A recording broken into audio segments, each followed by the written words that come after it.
আল্লাহ নবী বলেন আমি জান্নাতে গেলাম, হঠাৎ করে দেখি জান্নাতের মধ্যে ঘোরাফেরা করতেছে আনাসের মা। আমি হযরতে জিবরাইলকে জিজ্ঞেস করলাম, হে ভাই জিবরাইল, আনাসের মা রুমাইসা জান্নাতের মধ্যে? আল্লাহ পাক তখন উত্তর দিয়েছেন জিবরাইলের মাধ্যমে, আনাসের মা রুমাইসার প্রতি আল্লাহ পাক এত খুশি হয়েছেন, তার জন্য জান্নাত নিযুক্ত করিয়াছে। যদি কেউ জান্নাতি নারী দেখতে চাও, জীবন্ত জান্নাতি নারী দেখতে চাও, এই আনাসের মা রুমাইসার মুখের দিকে তাকাও। আনাসের মা রুমাইসা মানে উম্মে সুলাইম যাকে বলা হতো, তিনি মদিনার মধ্যে অত্যন্ত সুন্দরী নারী ছিলেন। এই সুন্দরী নারী যে সে তাকে বিয়ে করতে চাইতো, তিনি যখন ইসলাম গ্রহণ করলেন, পূর্বের স্বামী তাকে ত্যাগ করে তিনি চলে গেলেন, অন্য দেশের মধ্যে চলে গেলেন। অন্যান্য মেয়েদের চাইতে আনাসের মা সুন্দরী ছিল, এই জন্য মদিনার পুরুষরা তাকে অনেকে বিয়ে করতে চেয়েছিলেন। এক পর্যায়ের মধ্যে হযরত তালহা রাদিয়াল্লাহু তাআলা আনহু তিনি পর্যন্ত তিনি তখন ইসলাম গ্রহণ করেন নাই, তিনি হযরতে উম্মে সুলাইমকে বিয়ে করার জন্য প্রস্তাব দিয়ে দিলেন।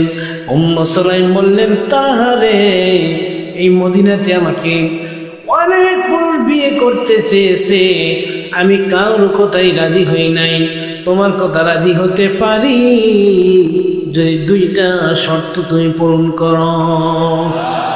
এই দুইটা শর্ত তুমি যদি পূরণ করতে পারো রে তালহা, অবশ্যই তোমাকে আমি স্বামী হিসেবে মানব। শর্ত কি?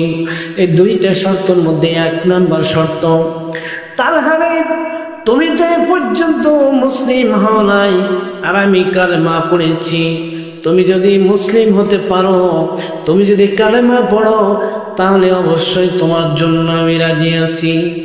নাম্বার 2 হলো, এই তালহা, তোমাকে মোহর দিতে হবে, আর পৃথিবীর কোনো টাকা পয়সা কিচ্ছু দেয়া লাগবে না, তোমার মোহরের যে বিনিময় সেইটা হবে কালেমা লা ইলাহা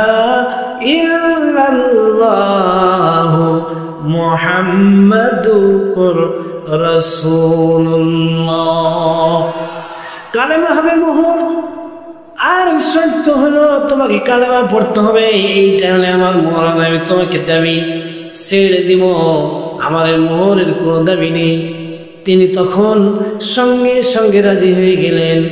ঠিক মেয়েরা এইরকম ভাবে ইসলামকে প্রচার করিয়েছেন, শুধুমাত্র কলমের ডাক দিয়ে নয়, এর দ্বারা তিনি বুঝাইতে চেয়েছেন তিনার রূপ, লাবণ্য, সৌন্দর্য সব কিছুই কালেমার জন্য বিসর্জন দিয়েছেন।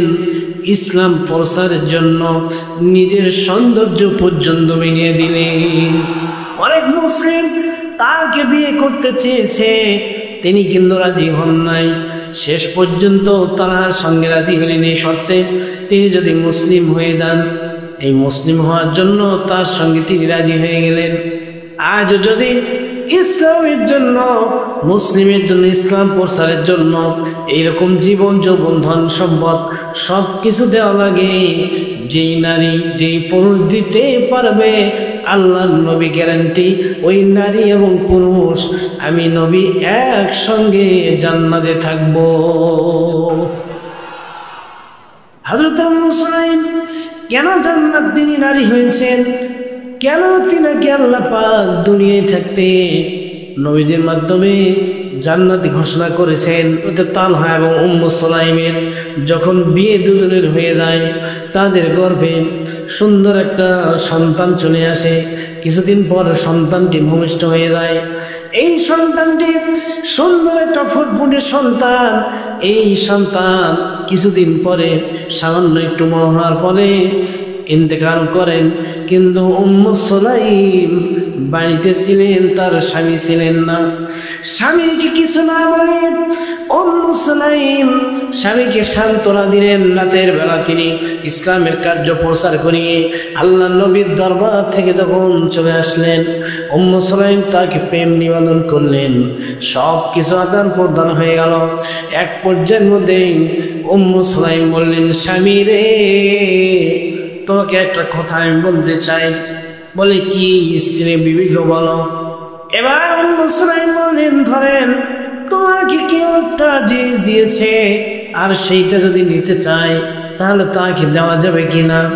সঙ্গে সঙ্গে তালহা বলেন, স্ত্রীকে কি বলো, আমানত দেওয়ার যে কোনো টাইমে তারা আমানত দিতে পারে। এবার সুলাইম বললেন, মন খারাপ করিও না স্বামী, আমাদের যে সন্তান সুলাইম তাকে আল্লাহ পাক দুনিয়া থেকে উঠে নিয়েছে। হযরত তালহার মনে হয় গোটা আসমানটা তার মাথার মধ্যে ভেঙে ফেললো। মাটির তলা থেকে যেন, পায়ের তলা থেকে যেন মাটি ছড়িয়ে গেল। এইবার বললেন, সুলাইম রে, কি করেছে রুমাইসা? এত বড় ঘটনা, আমাদের কলিজার টুকরে সন্তানটি মারা গিয়েছে, কেন তুই বলো না এ পর্যন্ত? অথচ এটা বলার আগে তুমি তোমার জাগতিক যেগুলো চাহিদা সব কিছু মিটিয়েছ। তিনি বললেন, স্বামী গো, আমি অবশ্যই এইটা জানি যে তুমি তোমার সন্তানকে ভালোবাসো, তার ভালোবাসায় তোমার অন্তরটা কাতর হয়ে গেছে। আসার সঙ্গে সঙ্গে তুমি যদি কাতর হয়ে যাইতা, এই জন্য আমি না বলিয়ে তোমাকে আমি সান্ত্বনা করলাম, তোমাকে সান্ত্বনা দিলাম, আমিও তোমার দ্বারা সান্ত্বনা পাইলাম। এরপরে খারাপিনা সব কিছু করিয়ে তোমাকে আমি বললাম। তালহা বলেন, রুমাইসা রে, সুলাইম, আমি এটা কিছুতেই মেনে নিতে পারতেছি না, চলো আমার সঙ্গে। উভয়ে গিয়ে আল্লাহ নবীর দরবারে কি বিচার দিলেন, ইয়া রাসূলুল্লাহ, আমার সঙ্গে আজকে রুমাইসা এরকম ভাবে সে আমার সঙ্গে ছলনা করেছে, সব কিছু গোপন রেখে আমি তালা আমার সঙ্গে গোপন রেখে ছলনা করিয়েছে, এই ভালোবাসা দেখেছে। আল্লাহ নবী বলেন, ও তালহা, মনে রেখো, রুমাইসা আজকে সুলাইম যে ব্যবহার তোমার সঙ্গে করেছেন, এটা আমি নবী ঘোষণা দিলাম। তোমার সঙ্গে যে ব্যবহার তোমার স্ত্রী করেছে, এর বিনিময়ে আল্লাহ পাক তোমার স্ত্রীর প্রতি খুশি হয়ে জান্নাত নির্ধারণ করেছে।